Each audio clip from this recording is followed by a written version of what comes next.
The first thing you want to do before you inspect the car is grab some coveralls so your clothes don't get dirty and grab an inspection sheet.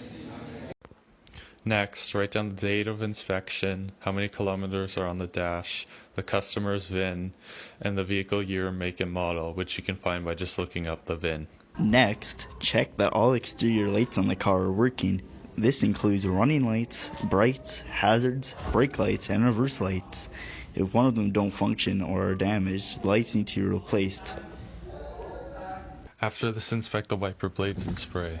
Just make sure the wipers slide smoothly against the glass and that it does spray washer fluid onto the windshield. Check if the horn works. To check how much engine oil is left in the car, pull the dipstick out and wipe on a paper towel or clean/lightly colored rag. Put the dipstick back in the holster and pull it back out. There should be a couple dots or lines to show you how full your oil is. If it's close to F, that means it's full and it doesn't need to be changed. If it's close to E, that means it's empty and it does need to be changed. To check the coolant level, make sure it's between the minimum and maximum levels on the container. Make sure the coolant is a lime green color. If it's brown instead of green and has dirt flowing around in it, you'll need to replace it. To check power steering fluid, make sure it's between the minimum and maximum levels on the container. Power steering fluid should be from pinkish to reddish to red. If it's really dark red or straight up brown or black, you will need to drain it. To check if transmission fluid is bad or good, pull the dipstick out and wipe onto a paper towel. If it's pinkish to reddish, it's still good. If it's dark reddish to blackish, it's bad and you'll need to replace it. Make sure the battery is not damaged and in working condition by looking for tears in the cables, corrosion around the battery, and that everything electrical in the car works. Unscrew the screw and pull back on the tabs and then pull back the back casing of the air filter until you can pull the air filter out. The air filter should be changed if it is yellow or grayed out.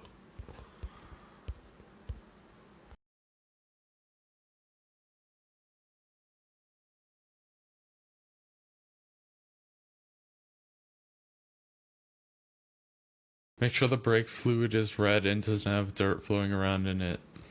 If it turns dark red or brown and has dirty stuff in it, it will need to be replaced. To check the washer fluid level, take the lid with the stick off of it and inspect the stick. If it's close to the tip, you will need to fill it. If it's close to the lid, you won't need to fill it. To check suspension components, make sure the control arm bushings aren't cracked, the struts aren't falling apart/rusting, and the ball joints aren't rusting, and the shock absorbers are working and the car doesn't bounce over when you pull it in. Make sure the axles and driveline aren't rusting really bad and that the driveline isn't leaking near the front.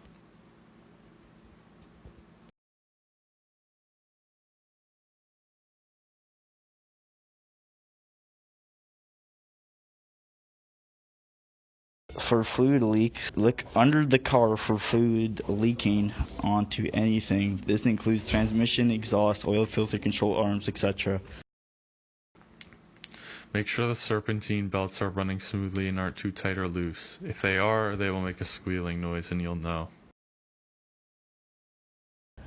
For brake lines and hoses, just make sure they aren't rusty or leaking and that the hoses are nice and flexible. Make sure the exhaust is being held up properly and is not hanging loose, and that there are no leaks coming from it and no rust.